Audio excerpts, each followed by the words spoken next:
Welcome to Season 3 of Far Reach Voyages, where we share our love of sailing and adventure travel.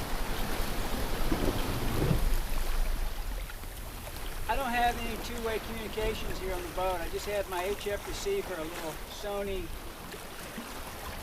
SW7600GR. That's how I get all my HFs in single sideband reception. I can't transmit.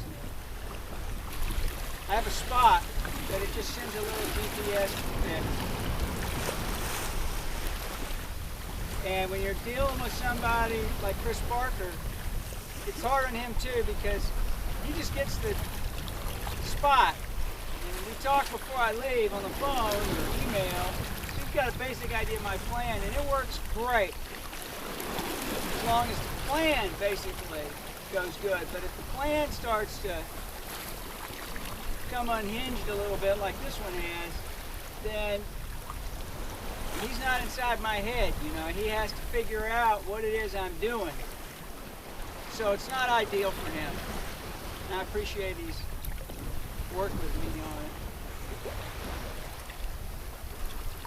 And two things I'd say about it is people say, well, why don't you have ability to communicate? You should have ability to communicate.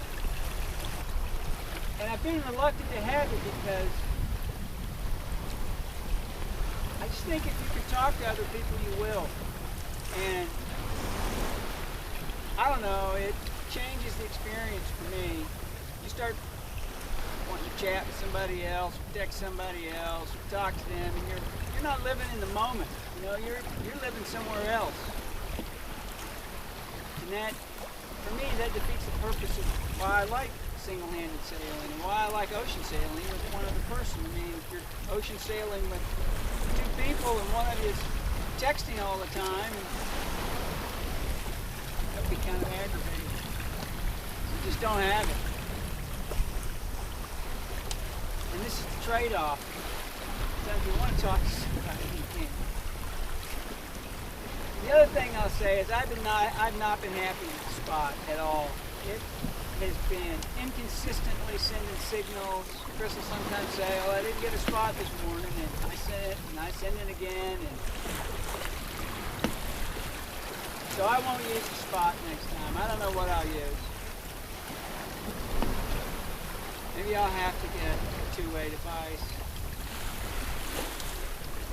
You know, the Iridium Go, a friend of mine has it, and you can download grip files, and uses a hotspot, and sends text, and email, and it's a pretty slick little setup, and you can just get a plan for a month instead of a year. I don't really want all that, and I like downloading my weather facts over the HA. It's kind of interesting, and it takes a skill to do it, and you're always learning something new. It's pretty rewarding. So for me, kind of walking a line between just enough technology to make, you know, you equip the man instead of man the equipment kind of thing. And I'd rather equip the man. So that I'm making my own decisions and paying attention to what's going on around me, and I find that rewarding and, I don't know, soul enhancing, spiritual thing. So I just thought I'd mention that because I think sometimes people wonder, you know, well, why don't you have the ability to talk? It seems kind of crazy. I don't know, maybe it's crazy, maybe it's not. It feels right for me. I just wanted to provide that additional explanation.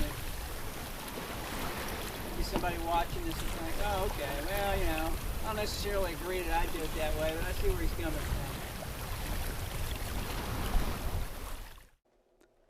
Join us in the next episode, where we pick back up on day 10. I experiment with the trysail and the calm that follow the fierce squalls of the night before. But eventually, the wind returns, and we have a great sail north as we close on the powerful Gulf Stream. If you enjoyed this episode of Far Reach Voyages, let us know in the comments. Also, consider liking and subscribing, as it tells us you would like to see more videos, and it helps the channel grow. See you next episode.